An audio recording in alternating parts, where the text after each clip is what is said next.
544장 찬송 같이 불러보겠습니다. 잠시 세상에 내가 살면서 항상 찬송 부르다가 날이 저물어라 하시면 영광 중에 나가리. 열린 천국 문 내가 들어가 세상 짐을 내려놓고 빛난 멸류관 받아 쓰고서 주와 함께 다스리리. 눈물 골짜기 더듬으면서 나의 갈 길 다 간 후에 주의 품 안에 내가 안기어 영원토록 살리로다. 열린 천국 문 내가 들어가 세상 짐을 내려놓고 빛난 멸류관 받아 쓰고서 주와 함께 다스리리. 나의 가는 길 멀고 험하며 산은 높고 고른 깊어 고난 나의 몸 쉴 곳 없어도 복된 날이 밝아오리. 열린 천국 문 내가 들어가 세상 짐을 내려놓고 빛난 멸류관 받아 쓰고서 주와 함께 다스리리. 한숨 가시고 죽음 없는 날 사모하며 기다리니 내가 그리던 주를 배울 때 나의 기쁨 넘치리라. 열린 천국 문 내가 들어가 세상 짐을 내려놓고 빛난 멸류관 받아 쓰고서 주와 함께 다스리리.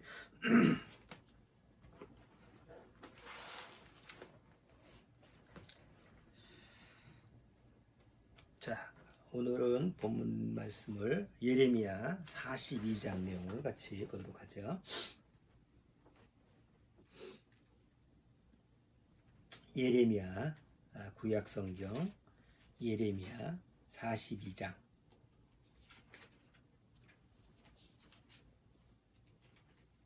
1절서부터 6절까지 같이 한번 천천히 한번 읽어보겠습니다. 이는 모든 군대의 장관과 가레야의 아들 요하난과 호사야의 아들 여사냐와 백성의 작은 자로부터 큰 자까지 다 나와 선지자 예레미야에게 이르되 당신은 우리의 간구를 들으시고 이 남아있는 모든 자를 위하여 당신의 하나님 여호와께 기도하소서. 당신이 목도하시거니와 우리는 많은 중에서 조금만 남았사오니 당신의 하나님 여호와께서 우리의 마땅히 갈 길과 하는 일을 보이시기를 원하나이다. 선지자 예레미야가 그들에게 이르되 내가 너희 말을 들었은즉 너희 말대로 너희 하나님 여호와께 기도하고 무릇 여호와께서 너희에게 응답하시는 것을 숨김이 없이 너희에게 고하리라. 그들이 예레미야에게 이르되 우리가 당신의 하나님 여호와께서 당신을 보내사 우리에게 이르시는 모든 말씀대로 행하리이다. 여호와는 우리 중에 진실무망한 증인이 되시옵소서. 우리가 당신을 우리 하나님 여호와께 보내면 그의 목소리가 우리에게 좋고 좋지 아니함을 물어나고 청종하려 함이라. 우리가 우리 하나님 여호와의 목소리를 청종하면 우리에게 복이 있으리이다. 잠깐 기도드리고 말씀 같이 보도록 생각하죠. 하나님 아버지 감사합니다. 오늘도 주님의 말씀 앞에 같이 모였습니다. 이러한 시간이 얼마나 우리에게 주어질지 모르지만 우리가 이 육체로 이 지상에 사는 동안 하나님 앞에 예배드리고 찬양과 기도를 드릴 수 있는 그런 시간이 그리 많지 않은 줄 압니다.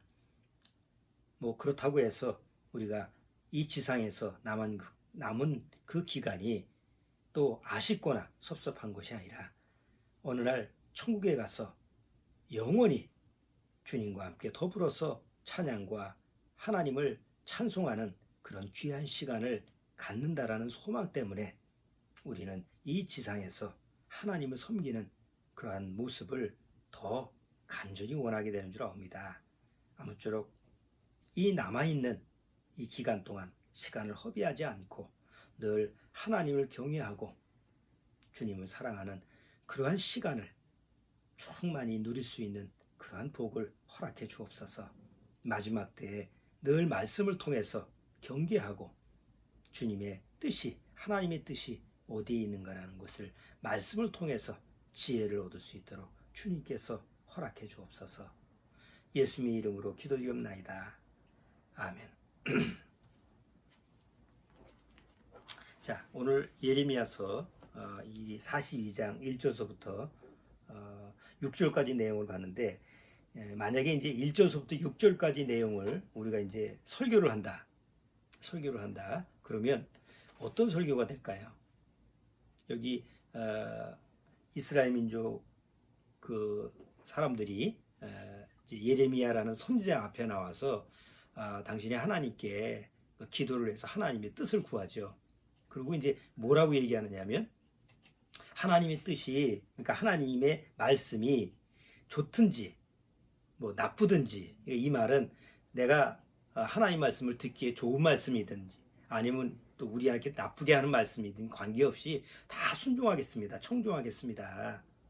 그러면 좋든 나쁘든 하나님의 목소리라면 우리가 다 순종하면 복이 있을 겁니다. 이렇게 이제 예레미야 앞에서 얘기하죠.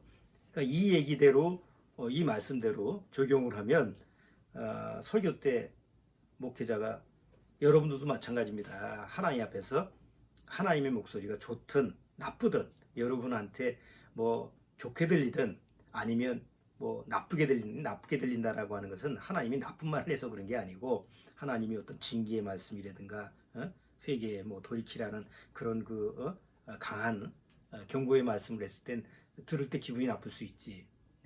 그렇다 할지라도 우리가 순종을 하면 하나님께 복을 받는다. 이렇게 이제 설교를 마칠 수가 있죠.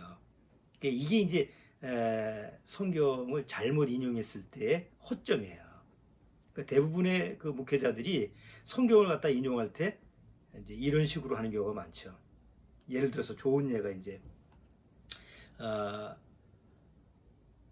욥기에 나와 있는 그 복 얘기 나오잖아요. 그 처음에는 시작은 미약하였으나 나중에는 창대하리라. 그게 이제 전혀 구원하고 관계없는 사람이 얘기잖아요. 그건 종교성의 얘기거든. 그러니까 그 문장만 딱 떠가지고 이삿집 가면 또 장사집에 이렇게 팻말 나무에다가 새기는 그런 거 보면 성경 구절 들어가잖아요. 이게 제일 많이 들어가는 게 그 구절이에요. 특히 장사하는, 사업하는 그런 집에 신방 가면 꼭 그런 거 하나 사다 주잖아요. 그러니까 성경에 내가 보기에 좋은 말만 발췌를 해서 사용한다라고 하는 거. 이거는 일반 책에서도 마찬가지잖아요. 우리가 보통 옛날에 연애 편지 쓰든가 아니면 어디다가 편지 쓸 때 책을 보다가 이거 좋은 구절이네. 그럼 그거 본따서 그것만 발췌를 해서 사용하는 경우가 있는데 성경은 그렇게 해서는 위험하다는 거죠. 왜냐하면 지금 이 사람들이 지금 이 얘기하는 것이 과연 이 사람의 진심일까? 여기 43장을 한번 가보죠. 그래서 성경은 끝까지 읽어봐야 돼요. 우리나라 말도 끝까지 들어봐야 되죠. 성경도 끝까지 들어봐야 돼. 끝까지 읽어봐야 돼요. 43장을 보면 이스라엘 백성이 와서 예레미야한테 하나님 목소리가 좋든 나쁘든 하나님 말씀을 좀 구해서 들려주세요. 그럼 우린 거기에 순종하겠습니다. 이렇게 얘기를 했잖아요. 42장에. 그래서 예레미야가 하나님 앞에 말씀을 드려서 응답을 받아요.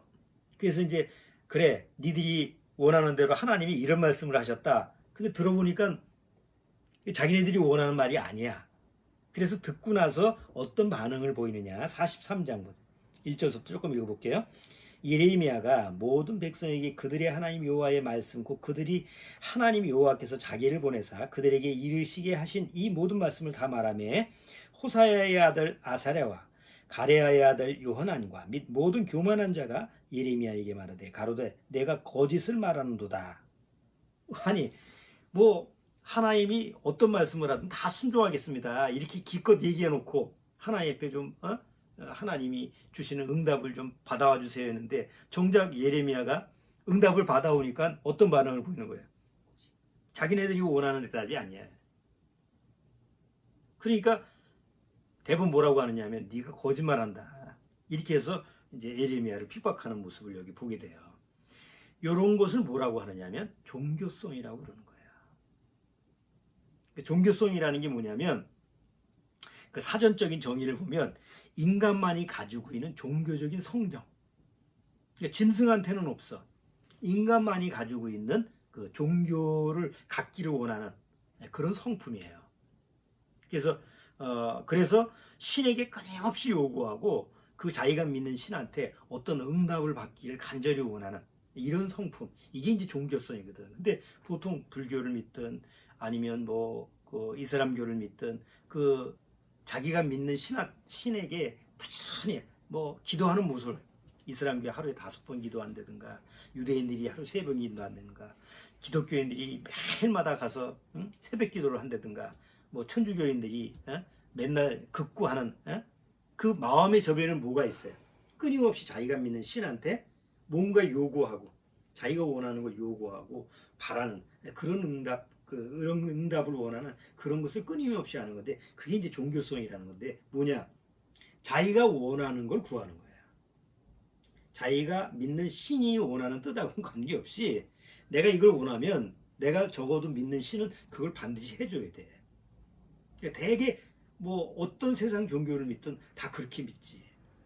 그걸 종교성이라고 하는데 성경에서는 우리가 믿는 게 그런 종교성이 아니잖아요. 사도 바울이 아테네 지방에 가서 복음을 전하는데 아테네 지방에 가보니까 지금의 그 그리스 아테네 거기 온갖 미신들이 많은 거예요. 거기 모인 사람들이 주로 미신을 믿는 사람들이 다른 데는 시간을 허용하지 않고 그냥 자기가 원하는 자기가 믿고자 하는 신을 추구하는 그런 사람들이 모이는 그 아테네 광장에서 아주 멋있는 설교를 하죠. 사도행전 17장을 한번 봐봐요. 여기 손 여기 끼워놓고 사도행전 17장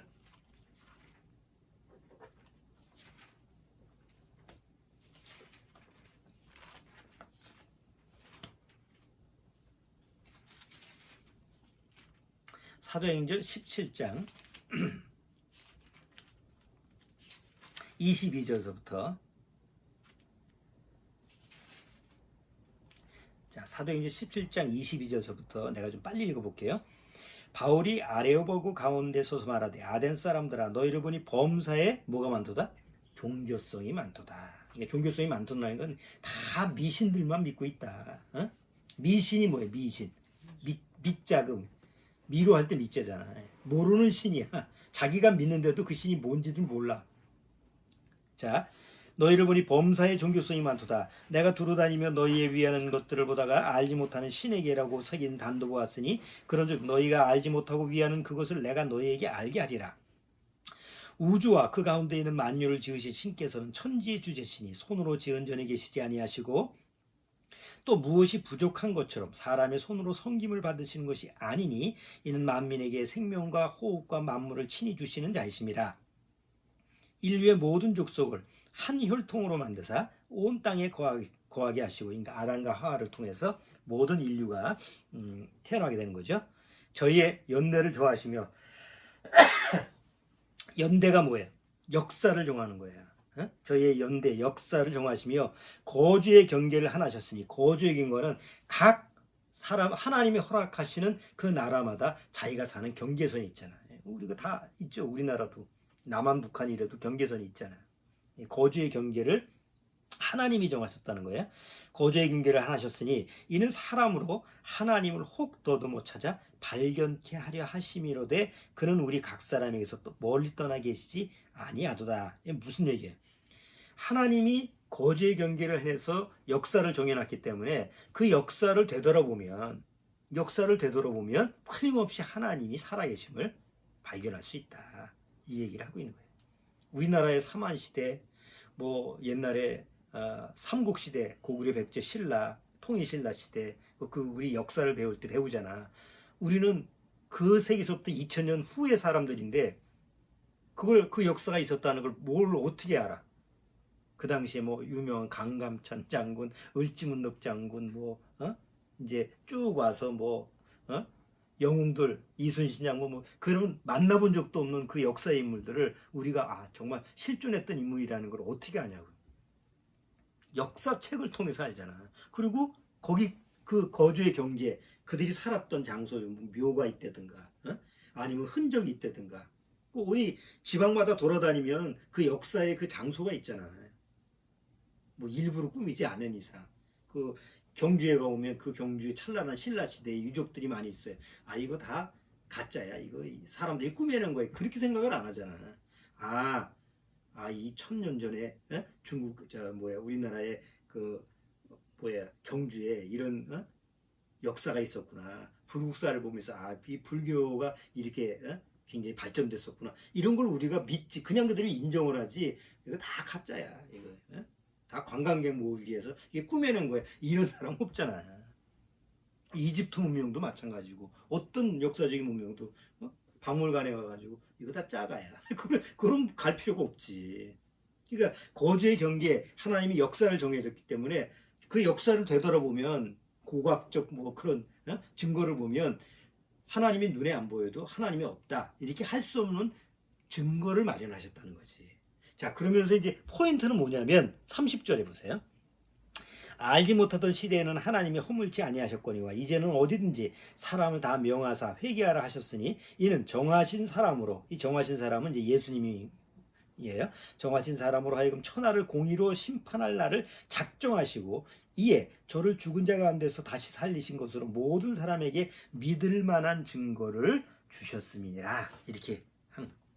그러니까 그런 미신 같은 거 종교성에서 자기가 믿고 싶은 신 믿지 말고 정말 하나님이 살아계시는 그 증거를 보고 증거를 믿고 그 내가 보낸 한 사람 곧 예수 그리스도를 믿어라. 그리고 구원받으라. 이걸 이제 사도 바울이 아테네에 가서 이제 막 멋있는 설교를 한 거예요. 멋있는 설교를 했는데 여기서 구원받는 사람이 없었어. 아테네에 보면 나중에 돌이킨 사람이 몇 사람 있었지. 그럼 실패야. 그만큼 이 아테네 지방이라는 데가 아주 그냥 종교성이 철천. 그러니까 우리가 보통 종교성 얘기할 때 교회 다니는 사람 보고 아주 신앙심 좋다, 믿음 좋다 할 때 구원받은 사람이 보는 관점에서 봤을 때는 그가 믿음이 좋은 게 아니라 뭐가 많은 거예요? 종교성이 많은 거지. 종교적이 내가 뭔가 신을 믿고자 하는 그 성품이 강한 거예요. 그런 사람이 있잖아. 무신론자라고 하는 사람. 종교적인 성품이 없어. 별로 믿고 싶은 마음이 없어. 그런 사람도 있거든. 난 종교 같은 거 관심이 없어요. 나 그럴 때 취미가 없어요. 이런 사람 제법 많거든. 근데 어떤 사람은 또 유난히 그냥 자기가 나름대로 신을 찾고자 하는 그런 마음이 다른 사람도 성품이 강해서 그래서 이제 이단에 쏠려와가지고 또 어디 저 외국 나라 팔려와가지고 거기서 매 맞고 그런 거 뉴스에 보잖아. 그런 사람들은 누구야? 종교성이 조금 다른 사람보다 좀 강한 사람이지. 근데 어쨌든 간에 지금 이제 종교성이라고 하는 그런 부분을 가지고 사도 바울이 너희가 범죄의 종교성이 많도다 라고 얘기하는데 이제 아까 예레미야서를 보니까 예레미야한테 하나님의 말씀이 목소리가 좋든 나쁘든 무슨 말씀을 하시든 다 듣겠다. 근데 나중에 정작 자기들이 원하는 대답이 안 나오니까 뭐라고 해. 네가 거짓말하는 거다. 해서 예레미야를 핍박하는 모습을 보면 결국 그 당시 유대인들 예레미야를 쫓는 그 유대인들도 그 종교성이라는 거죠. 하나님을 믿긴 믿되 종교성으로 하나님을 믿는 거예요. 근데 이런 사람들이 이제 기독교 내에 너무 많은 거지. 구원을 받지 못하면서도 하나님을 열심히 믿는 사람, 성경을 아주 잘 알고 있으면서도 거듭나지 못한 사람, 늘 기도하고 찬송하고 뭐 교회에 살다시피 하고 봉사하고 이런 건 잘하는데 정작 보면 구원을 못 받았어. 뭐 지금 뭐 예언에 대한 얘기, 말세에 대한 얘기, 요한계시록 뭐 아주 그냥 빠삭하게 하는데 정작 구원을 못 받았어.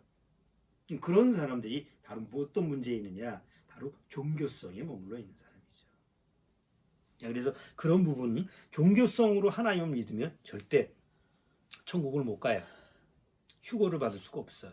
그러니까 우리가 믿는 것은 종교성이 아니라 하나님이 우리한테 주시는 정말 신앙, 그 믿음의 근거해야 된다는 거예요. 요새 코로나19가 다시 이제 3차 유행이 번지는 거 아니냐. 이제 그런 그 우려 속에서 유럽은 이미 미국이나 유럽 같은 경우는 지금 확산일로에 있고 우리나라도 지금 뭐 심상치 않고 사람들이 지금 벌벌 떨고 있어요. 그래서 텔레비전 그 내용을 보면 가끔 요즘 그런 프로에게 그런 이제 영상들이 많이 나오더라고. 이 코로나19의 팬데믹 이후에 이 세상이 어떻게 될 것인가. 뭐 심지어 테스 형한테 묻잖아. 소크라테스 형한테 노래 가사에서 테스 형한테 묻고 그러는데 텔레비전 보면 뭐 과학자에게 묻다. 뭐 지금 심리학자한테 묻는다. 코로나19에 사람들이 뭐 여러 가지 불안하니까 기후학자한테 어떻게 될 것이냐. 코로나19 이후에 뭐 정치, 경영, 사회학자, 뭐 또 종교인들 불러다 놓고 앞으로 어떻게 될 것인가 이렇게 물어보는 프로그램이 많더라고. 간간히. 근데 나오는 대답은 사실 답이 없어요. 사실 기후학자도 답이 없습니다. 환경학자들도 이게 지금 코로나19가 문제가 아닙니다. 이게 쓰레기 지금 팬데믹이 올 상황입니다. 경제학자도 지금 이게 다 망하게 생겼다. 이게 다 부정적인 얘기를. 그게 사실이니까. 뭐 의료인도 나와서 이래다가는 다 망합니다. 이렇게 얘기하니까 사람들이 다 우울증에 걸릴 판이에요 지금. 그러니까 이제 사회 문제가 막 일어나지. 뭐 마스크 안 썼다고 뭐라고 얘기하면 뭐 폭력 사태가 일어나고 뭐 서로 이제 마음에 그 막 억압된 감정이 한 지금 1년 동안 지금 계속 이런 상태가 이루어지니까 사람들 마음이 굉장히 이제 피폐해지는 거예요. 자, 요런 상태가 아까 예레미야서 우리가 아까 42장 잠깐 읽었잖아요. 1절부터 6절까지 읽었는데 그런 사람들의 마음 상태가 바로 42장에 나와 있는 그런 분위기예요. 왜냐하면 그 42장의 그 당시에 이스라엘의 상태를 보면 이미 북이스라엘은 멸망을 했어요. 아수르라는 나라한테 멸망을 했어요. 그 다음에 한 100년쯤 지나가서 남유다가 이제 바벨론한테 이제 멸망당할 상황이에요. 예?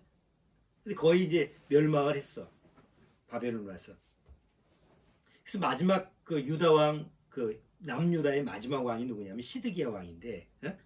이 시드기야 왕이 결국은 바벨론 왕이 와가지고 완전히 쳐들어와서 다 포로로 잡혀갔어. 잡혀가고 다 데려간 다음에 1차, 2차 사람들 1차 때는 이제 다니엘 같은 세 친구, 다니엘과 세 친구를 끌고 와. 2차는 이제 나머지 또 그 당시에 이스라엘에 조금 좀 잘 사는 귀족층 자제들 이런 사람들을 끌고 왔어. 3차는 대다수 이스라엘 민족을 다 끌고 왔어. 그리고 나머지들은 찌꺼기지. 별로 별 볼일 없는 사람들을 이게 남겨놨어. 예루살렘에 남겨놓고. 근데 그들로 뭘 시키느냐면 포도농사. 뭐 거기 농사 할 사람이 있어야 되니까 포도농사라든가 뭐 이런 걸 해서 농작을 하게끔. 이제 그걸 이제 또 고도 가야 되니까. 그래서 그런 사람들만 남겨놨는데 그런 사람들의 무리 중에서 하나님의 말씀을 전했던 사람이 누구냐면 예레미야예요.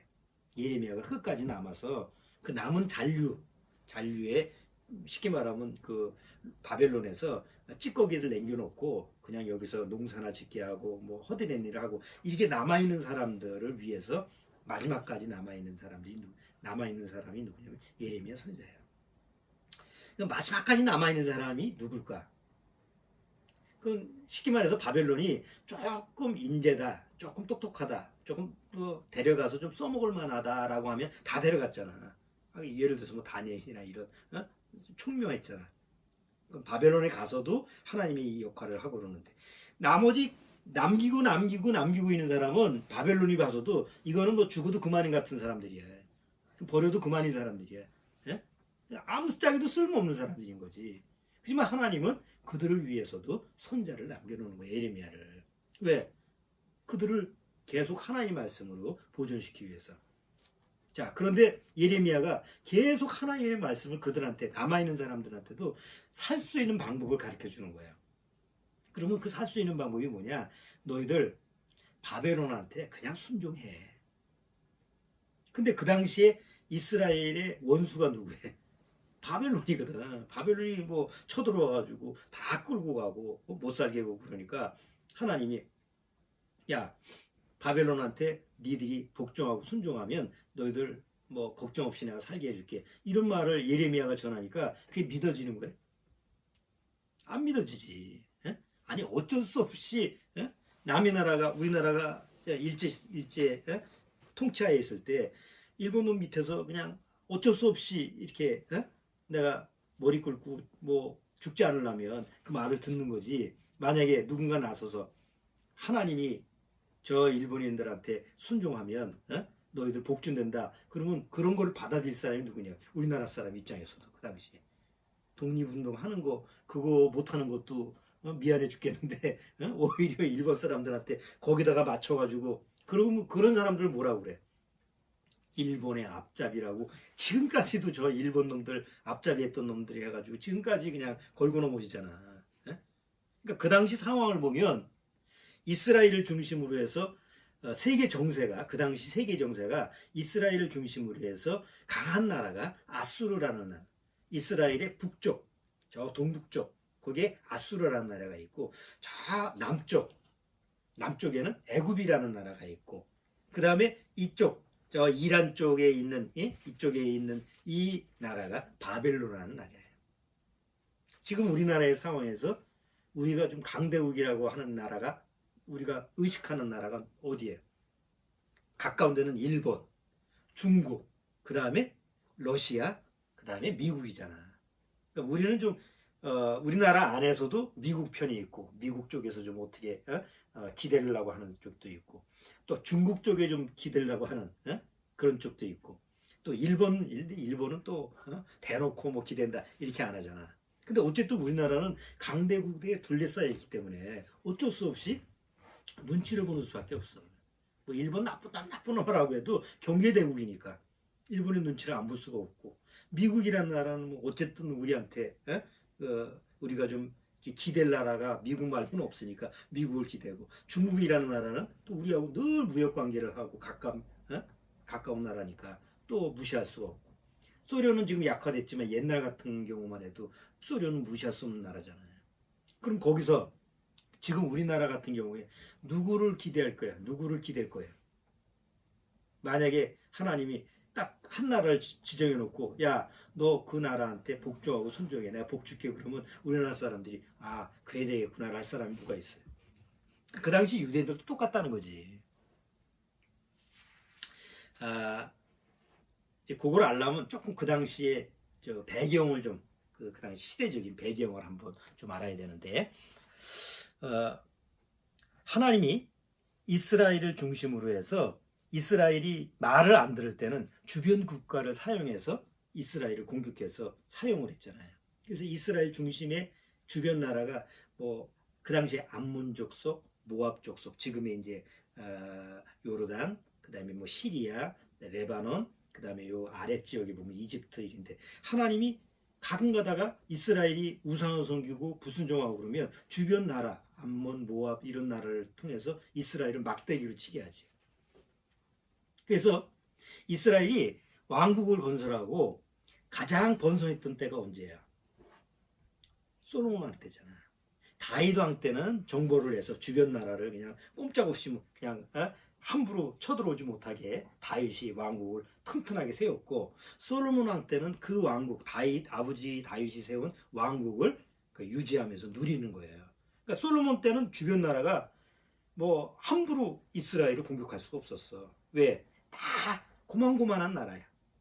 그 당시에 아수르도 있었고, 그다음 바벨론도 있었고, 다 주변 나라가 여러 그 나라들이 있었는데, 각자 자기 나라 고수하는, 자기 나라를 유지하기 위한 그런 그 힘에, 그 당시에 조그만 나라들이 자기 그 나라를 유지할 수 있는 그런 힘밖에는 없었어. 그런데 하나님이 그때마다 모압도 사용하고 암몬도 사용하고 블레셋도 사용하고 이런 식으로 해서 필요시에 이제 막대기를, 회초리를 사용했던 거지. 그런데 이스라엘 솔로몬 이후에 나라가 두 나라로 되죠. 북이스라엘이 점점 우상을 섬기고, 그러니까 처음부터 우상을 섬기고 하나님 앞에서 전혀 반대 방향으로 가잖아. 북이스라엘은. 남유다는 그나마 개 중에 이제 하나님을 섬겼던 히스기야 왕, 요시야 왕, 여호사밧 왕, 이런 왕들이 하나님 앞에서 이스라엘 백성을 다시 이스라엘 백성들을 이끌어가는 왕들이 있었기 때문에 더 오래 좀 끌고 갔었지.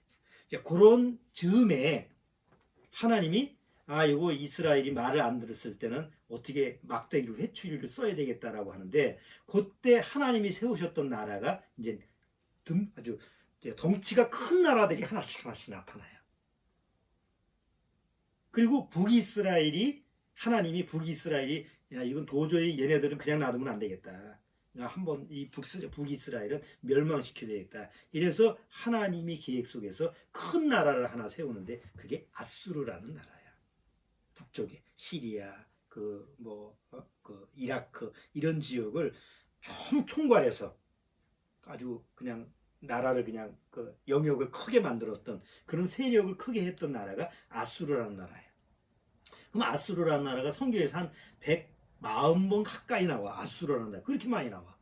그만큼 하나님이 아수르라는 나라를 사용해서 이스라엘 민족을 회초리를 때리는데, 그 당시 아수르라는 나라가 얼마나 잔인한 나라인지 이 지금 역사적인 이 대형 박물관에 있던 루브르 박물관 그런 그 고고학적 자료를 보면, 그 아수르라는 나라가 자기가 갔던 나라를 정복하는데 보통 같은 포로를 잡고 그렇게 하잖아. 근데 아수르라는 나라는 가장 쉬운 형벌이 죽이는 거야. 얼마나 잔인했는지. 보통 지도자급 잡으면 껍질을 벗기고 다. 여자들은 불을 태워서 죽이고, 애들은 다 손발 다 잘라버리고, 이 정도로 아주 그냥 잔인했던 그런 나라가 바로 아수르라는 나라예요. 근데 그 아수르라는 흔적이 다, 그런 기록이, 역사적인 기록이 다 어디에 나오느냐? 성경에 나와요. 그 전까지는, 그러니까 18세기 이전까지는 아수르라는 나라가 성경에는 나오는데 일반 세상 역사에서는 그 기록이 안 나오는 거예요. 고고학적 자료가. 왜 안 나왔느냐? 그 아수르라는 나라가 수도가 어디냐면 니느웨예요. 니느웨 잘 알죠? 요나가 회개하라고 갔던 그 장소가 니느웨예요. 그 니느웨의 수도가 아수르라는 나라예요. 그럼 요나서를 보면 하나님이 그 당시 가장 잔인하고 가장 악한 민족이었던 그 나라임에도 불구하고 하나님은 요나를 보내서 회개하라고 그러죠. 그 회개하라고 그랬는데 진짜 그 요나의 손자의 말을 듣고 회개를 했어. 이방 국가인데. 그래서 하나님이 멸망시키는 것을 멈췄지. 그리고 이제 넘어가다가 100년 뒤에 이제 아수르가 멸망을 해. 다시 원점으로 돌아가서. 그러면 그 요나가 니느웨에 가서 회개했던 그 기록도 성경에 나와 있는데, 아수르라는 나라가 흔적이 없었어. 그러니까 고고학적 자료가 없으니까 그거는 상상에서 성경에서 사람들이 상상적으로 만든 기록물이다, 이렇게 이제 거의 18세기까지는 그렇게 알고 있었는데, 18세기에 그 영국의 고고학적 사람이 가가지고 탐색을 하다가 그 니느웨라는 성을 발견하는 거예요. 1800년 동안, 그지? 그 전까지 얘기하면 거의 2800년인데 그것까지 흔적이 없었던 나라가 18세기에 와서 고고학적 자료가 발견된 거지. 근데 그 발견된 것도 성경적인 근거에 의해서 발견된 거예요. 왜? 하나님이 아수르를 멸망시키는데 순식간에 멸망을 시키면서 그것을 오랜 시간 못 찾게 했거든. 그래서 니니웨라는 도시가 티그리스강, 유프라테스강이잖아. 그러니까 티그리스강을 중심으로 해서 니니웨라는 아수르라는 나라가 세워졌는데 이 티그리스가 범람을 했대요. 홍수 때문에. 엄청난 홍수로 범람을 해서 이 니누에가 거의 6m의 퇴적층, 6m라고 하는 것은 땅을 한턱 봐야 되잖아. 그러니까 퇴적층으로 말미암아 다 묻혀버린 거예요. 그리고 그 위에는 이제 일종의 늪지대 같은 구름지대, 보통 우리가 보면 그냥 초원에서 그냥 풀만 있는 그런 구름지대가 되다 보니까 사람들이 지나다니면서도 그게 도시였다는 것을 발견을 못한 거지. 흔적, 아수르라는 나라가 그 지역에 있었다라는 기록은 있는데 흔적이 안 나오니까. 그러다가 18세기 와서 이제 성경적인 근거를 짜서 어느 장소에 가서 그걸 찾다 보니까 이제 그게 발견된 거예요. 니누에서. 그리고 그 안에 있는 유물들, 그 안에 뭐 이렇게 벽에 만든 부조들. 그러니까 성경하고 딱딱 들어맞는 거지. 그래서 아수르라는 나라가 실제로 있었구나라는 것을 이제 18세기 와서 이제 증명을 하게 된 거예요. 그러니까 하나님이 아수르라는 나라를 세웠는데 성경에 이게 정확히 기록이 되어 있어요. 한번 봐봐요. 이사야서 10장.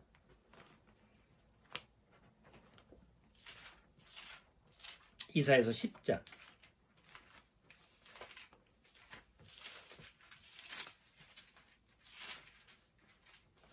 자, 이사야서 10장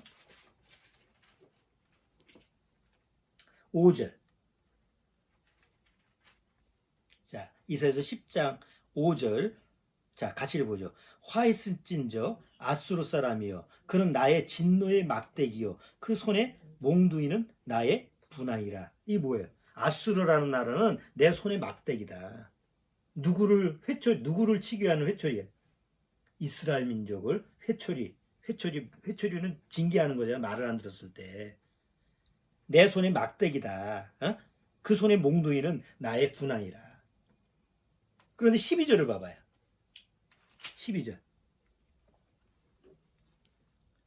이러므로 주 내가 나의 일을 시온산과 예루살렘에 다 행한 후에 아수르 왕의 완악한 마음의 열매와 높은 눈의 자랑을 뭐하리라? 벌하리라. 아수르를 내 손에 막대기 회초리로 쓰다가 결국 나중에는 뭐예요? 내가 그 악을 벌하겠다. 왜? 이 아수르가 하나님이 사용하는 도구인데 너무 잔인해. 주변 나라들도 아주 그냥 한 번 가면 초토화를 시켜버려요. 자, 그런데 이 아수르가 결국 북이스라엘을 멸망시키죠. BC 722년에 아수르한테 멸망을 당해. 자, 그런데 그 아수르가 조금 있다가 누구한테 멸망을 당하냐면 바벨론한테 멸망을 당해. 그러면 바벨론한테 멸망당하는데 바벨론은 누가 세웠어요? 바벨론이야. 에? 하나님이 바벨론을 세우잖아. 바벨로니아 문명이 유명한 바벨로니아 문명이 있잖아요. 하나님이 바벨론 느부갓네살 왕을 세워서 하나님이 이 바벨론으로 하여금 누구를 또 멸망시키냐면 하나님 말씀 불순종하는 북이스라엘 멸망하고 100년 뒤에 남유다를 멸망시키는데 남유다가 바벨론한테 멸망을 당했잖아. 그러니까 남유다가 바벨론을 멸망당했는데 이 바벨론에서 1차 포로로 잡아간 사람이 다니엘과 세 친구예요. 미리 준비시킨 거지 하나님이. 그 다음에 2차 포로로 간 게 이스라엘 민족의 이제 귀족들, 이제 중심 세력들을 데려갔어. 그 다음에 마지막 남유다가 멸망했을 때 608년에 멸망을 하는데 608년에 멸망할 때 하나님이 바벨론을 세우시는데 이 바벨론이 느부갓네살 왕, 유명한 느부갓네살 왕이 세워지는 거예요. 근데 성경에 보면 느부갓네살 왕이 이스라엘 민족을 멸망시키는 게 나오잖아요. 자, 아수르라는 나라는 BC 605년에 이제 바벨론에 의해서 멸망을 당하는데 이 내용도 어떻게 멸망당하느냐라고 하는 이 내용도 성경에 나와 있지. 자기네들 역사책에 나오는 게 그 근거가 있는 게 아니라 성경에 그 역사가 그대로 나와 있는 거예요. 자, 뭐 시간이 없어가지고 그 내용은 나중에 뭐 또 기회가 있을 때 얘기하고. 자, 그 다음에 애굽은 언제 멸망당했어요? 애굽은 역사가 한 3,000년 돼요. 아수르에 의해서 이제 침략을 당해서 거의 이제 아수르의 그 통제를 받다가 그 다음에 이제 바벨론이 와서 나중에 애굽을 이제 거의 멸망시키지. 자, 그때가 애굽이 608년이야. 근데 예레미야서 46장을 보면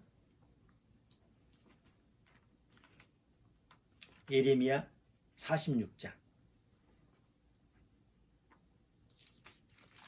13절을 봐. 예레미야 46장 13절.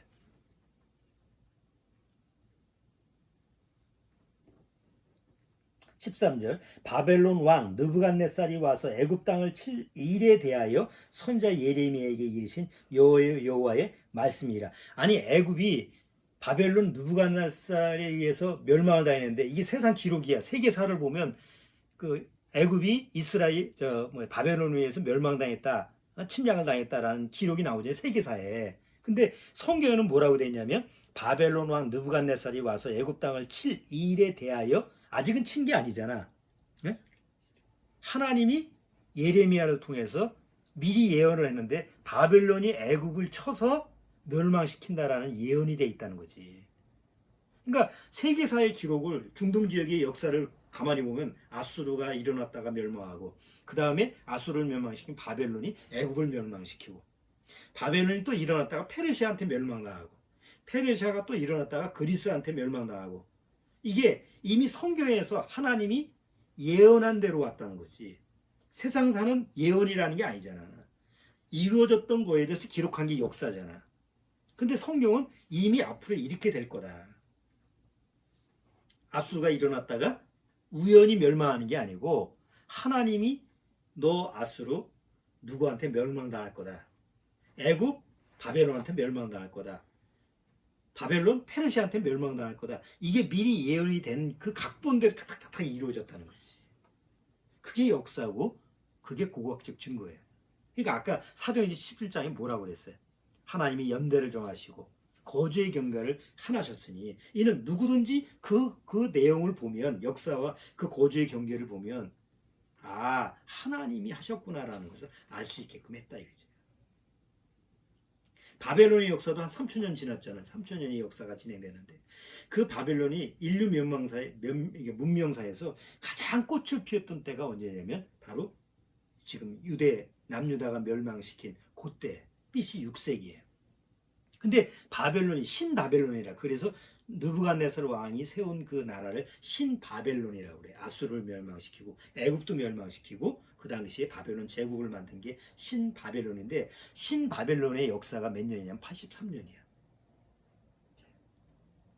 우리가 많은 시간 바벨론 그 위대한 그 흔적들을 보면, 고고학적 자료 보면 이거 몇백 년은 갔겠다 생각하는데 고작 83년이에요.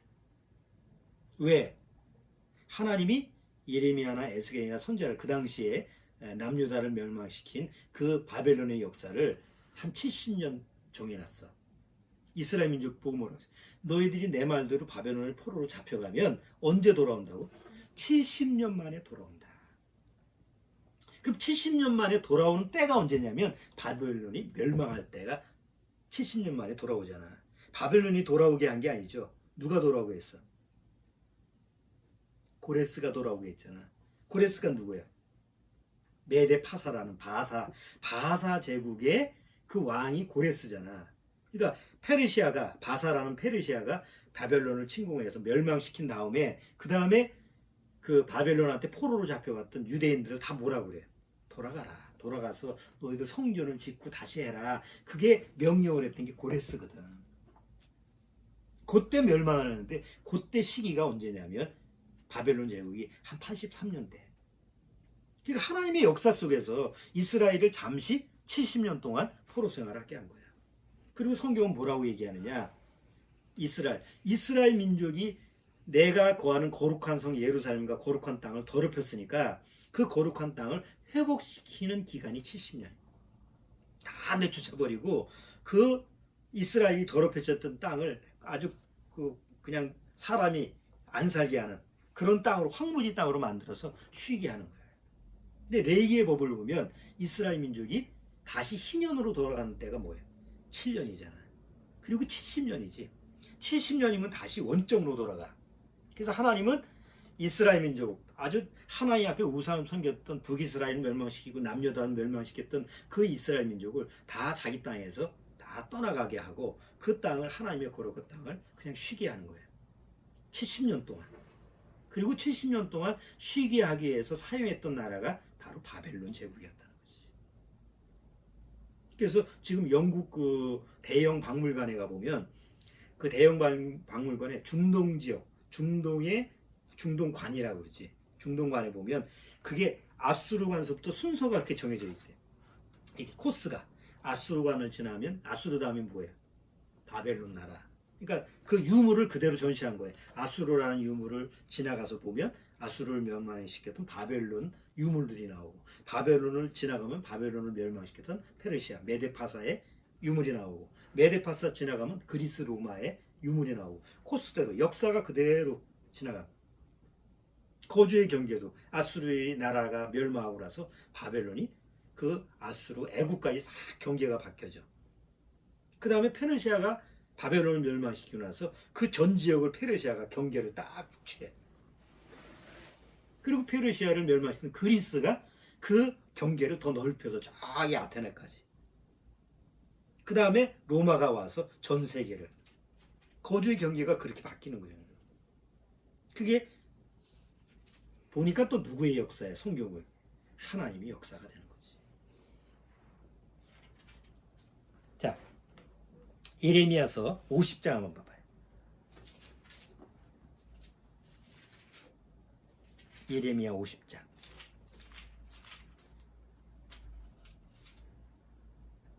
자, 예레미야 50장 1절에서 읽어볼게요. 여호와께서 선지자 예레미야로 바벨론과 갈대아인의 땅에서 대하여 하신 말씀이라. 너희는 열방 중에 광고하라, 공포하라, 길을 세워라, 숨김없이 공포하여 이르라. 바벨론이 함락되고 벨이 수치를 당하여 무로덱이 부스러지며 그 신상들은 수치를 당하며 우상들은 부스러진다 하라. 이는 한 나라가 북방에서 나와서 그를 쳐서 그 땅으로 황폐케 하여 그 중에 거하는 자가 없게 함이라. 사람이나 짐승이 다 도망하여 가느니라. 나 여호와가 말하노라. 이게 북방에서 오는 그 족속이 누구예요? 이게 바로 바사의 고레스야. 그런데 이사야서 45장을 봐요.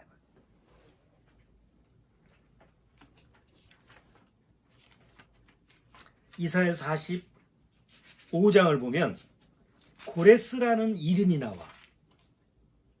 45장 1절. 나 여호와는 나의 기름받은 고레스의 오른손을 잡고 열국으로 그 앞에 항복하게 하며 여호왕의 허리를 풀며 성문을 그 앞에 열어서 닫지 못하게 하리라. 내가 고레스에게 이르기를 내가 내 앞서 가서 음한 곳을 평탄케 하며 논문을 쳐서 부수며 쇠빗장을 꺾고 내게 흑암 중에 보화와 은밀한 곳에 숨은 재물을 주어서 너로 너를 지명하여 부른 자가 나 여호와 이스라엘의 하나님인 줄을 알게 하리라. 여기 고레스라는 이름이 나오죠. 근데 이 이사야가 예언한 이 45장의 기록은 고레스가 태어나기 170년 전의 기록이야. 그러니까 170년 전에, 이미 170년 전이라는 건 그 당시에 지금 누가 통치했던 때, 지금 아수르가 지금 통치했던 때야. 에? 그런데 아수르가 바벨론한테 멸망을 당하고 바벨론이 또 페르시아 바사의 고레스 왕이라는 사람한테 멸망당하는데 이미 예레미야를 선자를 통해서 이미 예언을 한 거지. 그러니까 하나님의 역사 속에서 이루어지는 거예요. 자, 그러면 우리가 이제 성경을 보면 역사가 아수르서부터 이스라엘 왕국이 세워지고 그 다음에 역사가 쭉 이루어지는 것을 다니엘이 바벨론 왕 앞에 가서 신상을 보면서 예언을 했죠. 금신상을 만들어서, 금신상에 금은 당신 바벨론 제국입니다. 그런데 당신 제국은 영원하지 않습니다. 조금 있다가 양쪽 어깨에 있는 메데 파사라고 하는 두 나라가 세워서 당신 나라는 멸망합니다. 근데 메데 파사라는 두 나라가 조금 세워지다가 다시 뭐가 돼요? 그리스라고 하는 그 그리스 로마가 세워지고 그리스 로마가 두 다리처럼 이렇게 쭉 되면서 그 다음에 나중에 헬라라고 하는 문명이 나오면서 이제 금신상에 대한 예언을 다니엘이 풀어주잖아. 그대로 역사가 이루어졌잖아. 그리고 예수님이 오시기 위한 준비로 로마가 세계를 정복해. 왜 예수님이 오시기 위해서 로마가 필요했을까? 로마가 한 일이 뭐예요? 로마가 전 세계를 장악하기 위해서 한 일이 뭐냐면 도로를 닦은 거예요. 그래서 모든 길을 로마로라고 그러잖아요. 모든 길을 닦아놓은 거예요. 그냥 순식간에. 그리고 나서 예수님이 오시고 나서 구원이 완성되고 나서 그 구원의 완성이 그 로마가 닦아놓은 길을 통해서 전 세계로 전파가 된 거지. 그러니까 하나님은 다 계획이 있었던 거예요. 다. 그 계획대로 역사가 이루어지고 그리고 그 역사대로 이제 우리한테까지도 복음이 오게 된 거예요. 자, 이게 이제 하나님의 역사라면 이제 남은 건 뭐야? 지금까지 되어진 게 이렇게 확실하고 하나님이 눈에는 안 보이지만 살아계시는구나 알 수 있잖아요.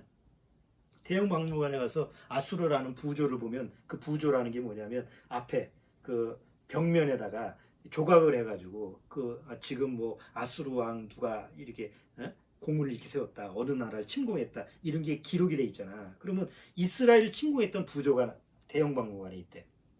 그럼 그걸 보면서 아수르라는 나라가 이스라엘을 쳐서 북이스라엘을 이렇게 멸망시켰네. 사람들을 이렇게 막 코에다가 고리를 껴가지고 끌고 다녔네. 이런 걸 딱 보면서 이스라엘 나라가 있었구나. 아수르라는 나라도 있었네. 근데 하나님은 없네. 말이 안 되는 얘기잖아.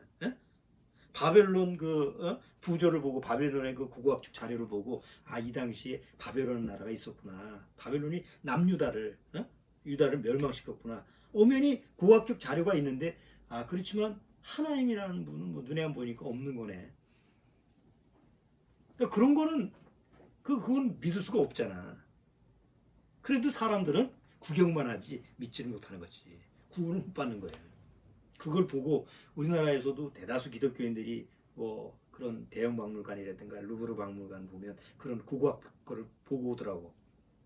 지금은 뭐 폐쇄를 시켜놨지만 그럼 그거 보고 나서 구원을 받아? 못 받아. 왜? 보고 감탄은 하지만 이게 사실이었구나 인정은 하지만 아까 종교성으로 믿는 사람하고 똑같은 거예요. 그거하고 구원하고 별개라는 거예요. 자, 그러면 이제 이 마지막 때 하나님의 남은 역사가 뭐예요?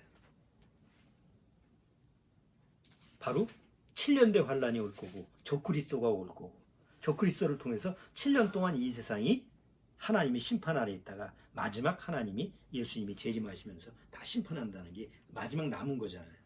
그 마지막 남은 기간에 우리가 그 역사를 지금 살고 있는 거예요. 그럼 지금 우리한테 중요한 건 뭐예요?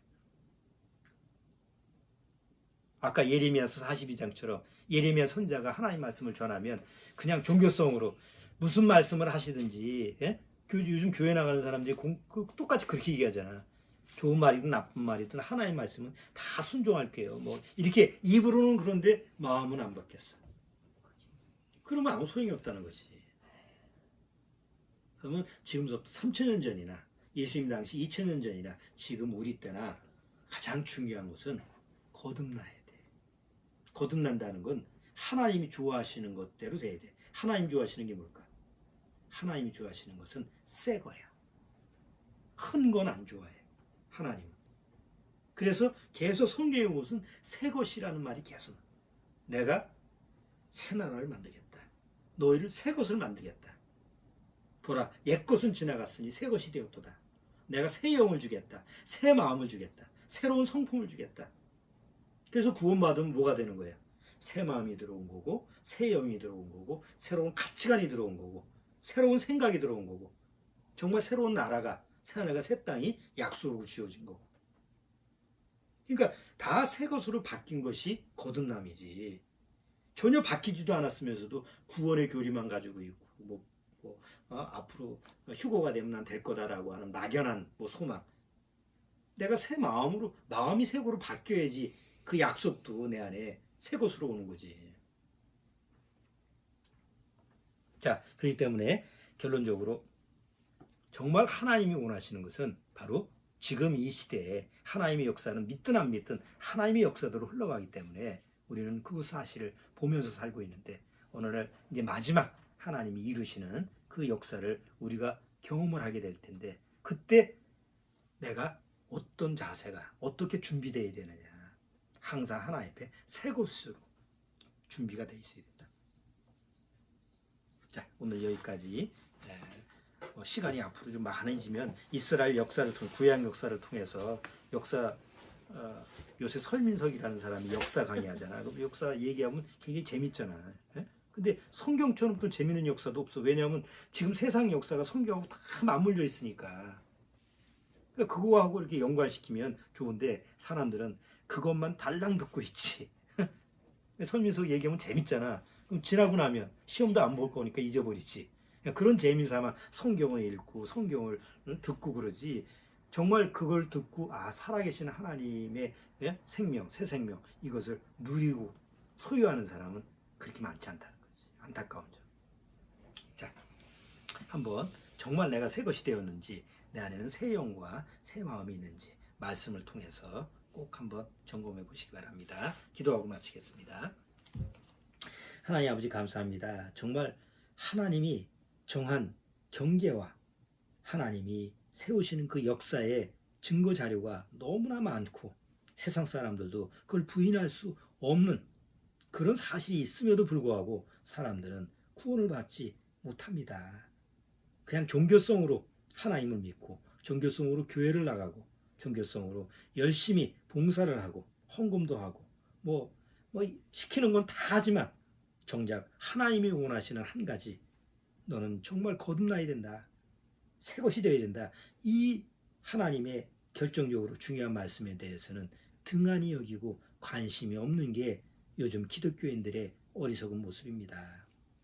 그러나 이 영상을 보고 있는 우리 구원받은 성도들, 우리 구원받은 가정교회 식구들 심령 안에 정말 하나님이 주시는 새로운 영, 새 마음, 새로운 성품, 새 것이라고 하는 것이 말씀 안에 그리스도 안에서 분명히 적용되어 있는 줄 압니다.